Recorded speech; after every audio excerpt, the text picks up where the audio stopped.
श्रीमद् भागवत गीता के अध्याय 11 के साथ मैं पुनः आपके बीच में उपस्थित हूँ। अर्जुन बोले, मुझ पर अनुग्रह करने के लिए आपने जो परम गोपनीय अध्यात्म विषयक उपदेश दिया है उससे मेरा मोह नष्ट हो गया है। हे कमलपत्राक्ष, मैंने आपसे समस्त प्राणियों की उत्पत्ति और प्रलय के बारे में विस्तार पूर्वक सुना है और आपकी अविनाशी महिमा भी जानी है। हे परमेश्वर, आप अपने आप को जैसा कहते हैं यह वास्तव में वैसा ही है। हे पुरुषोत्तम, मैं आपके ईश्वरी रूप को प्रत्यक्ष देखना चाहता हूँ।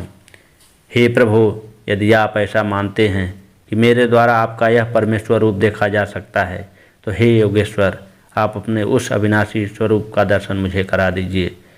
श्री भगवान बोले, हे पार्थ, अब तुम मेरे अनेक प्रकार के अनेक वर्णों और आकृतियों वाले सैकड़ों हजारों दिव्य रूपों को देख। हे भारत, मुझ में 12 आदित्यों, 8 वसुओं, 11 रुद्रों और दोनों अश्विनी कुमारों और मरुगुणों को देख तथा और भी ऐसे आश्चर्य में अनेक रूपों को देख जिन्हें पहले कभी नहीं देखा।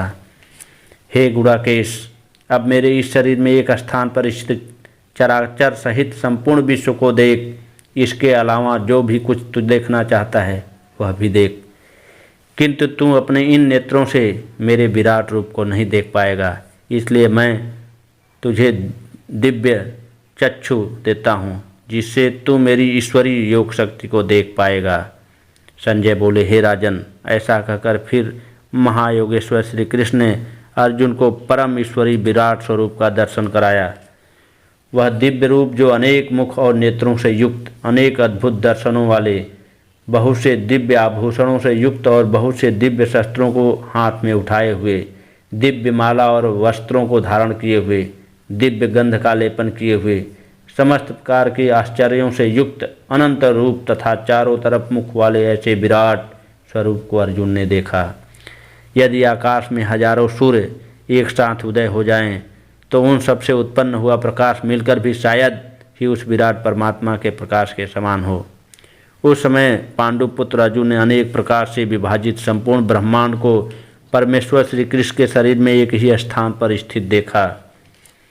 भगवान के विश्व रूप को देखकर आश्चर्यचकित और पुलकित शरीर वाले अर्जुन उस विराट स्वरूप को हाथ जोड़कर प्रणाम करके यह बोले।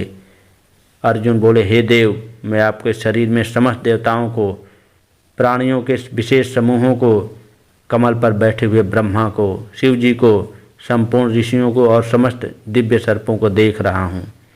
हे विश्वेश्वर, मैं आपके विश्वरूप को अनेक हाथों, पेटों, मुखों और नेत्रों वाला तथा सब ओर से अनंत रूप वाला देख रहा हूँ। इस रूप का न कोई आदि है, न मध्य है और न अंत है। मैं आपको मुकुट, गदा, चक्र धारण किए हुए तथा सब ओर से प्रकाशमान देख रहा हूँ। मैं आपको तेज में प्रकाश, देदीप्यमान अग्नि तथा सूर्य के समान प्रकाशमय और इन नेत्रों द्वारा देखने में अत्यंत कठिन देख रहा हूँ। आप जानने योग्य परम अविनाशी ब्रह्म हैं। आप ही समस्त विश्व के परम आश्रय हैं। आप ही सनातन धर्म के रक्षक और आप ही सनातन पुरुष हैं, ऐसा मेरा मत है। मैं आपको आदि, मध्य और अंत से रहित, अनंत प्रभावशाली, अनंत भुजाओं वाला तथा सूर्य चंद्र के समान नेत्रों वाला और प्रज्वलित अग्नि के समान मुख वाला तथा अपने तेज से सारे विश्व को तपायमान करते हुए देख रहा हूँ। हे महात्मन, स्वर्ग और पृथ्वी के मध्य का आकाश तथा समस्त दिशाएं आप में ही व्याप्त हैं। आपके इस अद्भुत और भयंकर रूप को देखकर तीनों लोकों में अति व्यथा हो रही है। देवताओं का समूह आप में प्रवेश कर रहा है। कई तो भयभीत होकर हाथ जोड़े हुए आपके नामों और गुणों का गान कर रहे हैं। महर्षियों और ऋषियों का समूह कल्याण हो ऐसा कहकर उत्तम स्तोत्रों द्वारा आपकी स्तुति कर रहा है। रुद्रगण, आदित्य, वसु, साध्यगण, विश्वदेव, अश्विनी कुमार, मरुगण, पितर, गंधर्व, यक्ष, असुर और सिद्धगण, ये सब अचरज से आपको देखते हैं। हे महाबाहो, आपके अनेक प्रकार के मुखों, नेत्रों, भुजाओं, जंघाओं, चरणों, उदरों तथा बहुत दाढ़ों वाले विकराल, महान और भयंकर रूप को देखकर सब प्राणी व्याकुल हो रहे हैं तथा मैं भी व्याकुल हो रहा हूँ। हे विष्णु, आकाश को स्पर्श किए हुए अनेक रूपों में फैलाए हुए मुख और प्रकाशमान विशाल नेत्रों से युक्त आपको देखकर मेरा धैर्य टूटा जा रहा है और शांति भी नहीं प्राप्त हो रही है। हे देवेश, आपके भयानक दाढ़ों और प्रलय काल की अग्नि के समान प्रज्वलित मुखों को देखकर मैं न दिशाओं को जान पा रहा हूँ न सुख प्राप्त कर रहा हूँ। इसलिए हे जगन निवास दया कीजिए। ये सब धृतराष्ट्र के पुत्र भीष्म, द्रोण, कर्ण और हमारे पक्ष के भी प्रधान योद्धाओं तथा अन्य राजाओं सहित आपके मुख में प्रवेश करते हुए दिखाई दे रहे हैं। ये सब बड़े तीव्र वेग से आपके विकराल डाढ़ों वाले भयानक मुखों में प्रवेश कर रहे हैं और कई अपने कुचले हुए सिरों के साथ आपके दांतों में फंसे हुए दिखाई दे रहे हैं। जैसे नदियों का बहुत सा जल प्रवाह बहुत तेज गति से समुद्र की ओर बहता है, वैसे ही मनुष्य लोक के ये योद्धागण आपके प्रज्वलित मुखों में प्रवेश कर रहे हैं। जैसे कीट पतंगे मोहभर बहुत तेज गति से दौड़ते हुए धधकती अग्नि में सिर्फ नष्ट होने के लिए प्रवेश करते हैं, वैसे ही ये सब लोग मोहभर सिर्फ अपना नाश करने के लिए बहुत तेज गति से दौड़ते हुए आपको मुखों में प्रवेश कर रहे हैं। हे विष्णु, आप अपने प्रज्वलित मुखों से समस्त लोगों को निगलते हुए सब ओर से चाट रहे हैं। आपका प्रचंड प्रकाश समस्त जगत को अपनी तेज से तपा रहा है। हे सर्वशक्तिमान, मुझे यह बताइए कि आप उग्र रूप वाले कौन हैं। मेरा आपको नमस्कार हो, आप रहम करें। मैं आपको आदि रूप से जानना चाहता हूँ, क्योंकि मैं आपका प्रयोजन नहीं जानता। श्री भगवान बोले, मैं समस्त लोगों का नाश करने वाला महाकाल हूँ और इस समय मैं इन सब लोगों को नष्ट करने के लिए यहाँ आया हूँ। तुम्हारे प्रतिपक्ष में जो योद्धा लोग खड़े हैं वे सब तुम्हारे युद्ध के किए बिना ही मृत्यु को प्राप्त होंगे। इसलिए तुम खड़े हो जाओ और शत्रुओं को जीत कर यश प्राप्त कर समृद्ध राज्य को भोगो, क्योंकि ये सब पहले से ही मेरे द्वारा मारे हुए हैं। हे सव्यसाचीन, तुम केवल निमित्त मात्र हो। द्रोण, भीष्म, जयद्रथ, कर्ण और अन्य सभी योद्धागण मेरे द्वारा मारे जा चुके हैं। अतः तुम दुखी मत हो और युद्ध करो। युद्ध में तुम निसंदेह शत्रुओं को जीतोगे। संजय बोले। केशव भगवान के इस वचन को सुनकर मुकुटधारी अर्जुन हाथ जोड़कर कांपते हुए नमस्कार करके गदगद वाणी से बोले। हे अर्जुन बोले, यह उचित है, आपके कीर्तन से संपूर्ण जगत हर्षित हो रहा है, सबको अनुराग भी प्राप्त हो रहा है।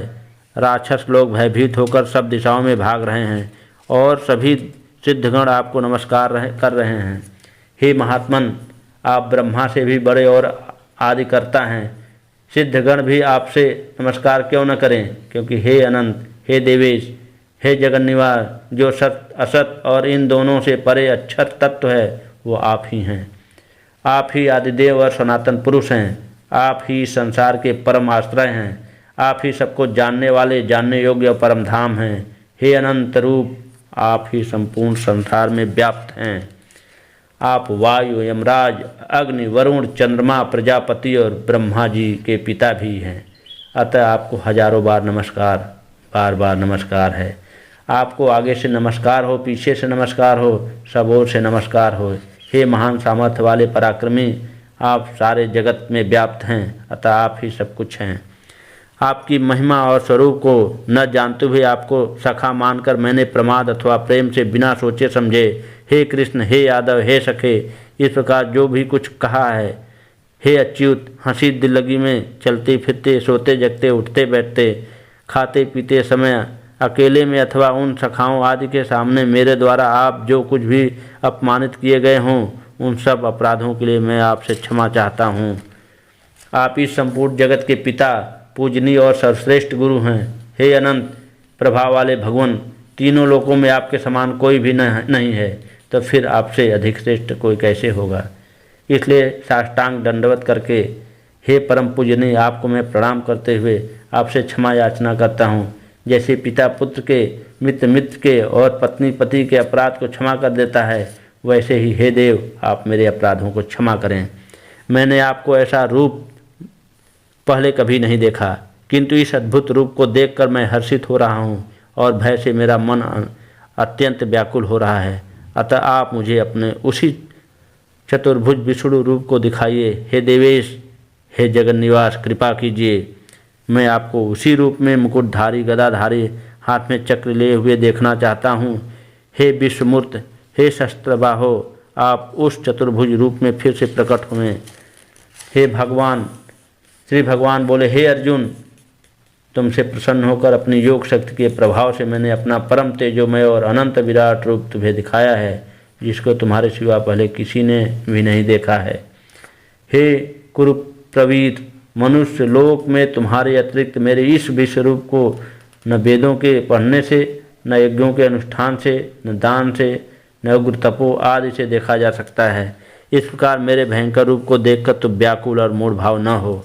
अब निडर और प्रसन्नचित होकर तू पुनः मेरे उसी चतुर्भुज रूप को देख। संजय बोले, वासुदेव ने अर्जुन से ऐसा कहकर फिर उसी प्रकार अपना चतुर्भुज रूप दिखाया। महात्मा श्री कृष्ण ने पुनः सुंदर रूप दिखाकर भयभीत अर्जुन को सांत्वना दी। अर्जुन बोले, हे जनार्दन, मैं आपके इस सौम्य मनुष्य रूप को देखकर इस समय शांतिचित्त होकर स्वाभाविक स्थिति को प्राप्त हो गया हूँ। श्री भगवान बोले, मेरा यह रूप जो तुमने देखा है, इसके दर्शन अत्यंत ही दुर्लभ हैं। देवता भी इस रूप को देखने के लिए नित्य लालायित रहते हैं। जैसा कि तुमने मुझे देखा है, वैसा न तो वेदों से, न तप से, न दान से और न यज्ञ से, पूजा से भी नहीं देखा जा सकता है।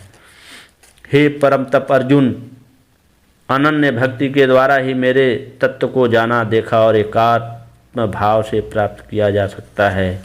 हे पांडव, जो पुरुष मेरे लिए कर्म करने वाला है, मुझे ही परम लक्ष्य मानता है, मेरा भक्त है, आसक्ति रखता है, रहित है, जो प्राणियों के प्रति निर्भय भाव रखता है, वह मुझे प्राप्त होता है। इस प्रकार से श्रीमद् भागवत गीता का अध्याय 11 समाप्त होता है।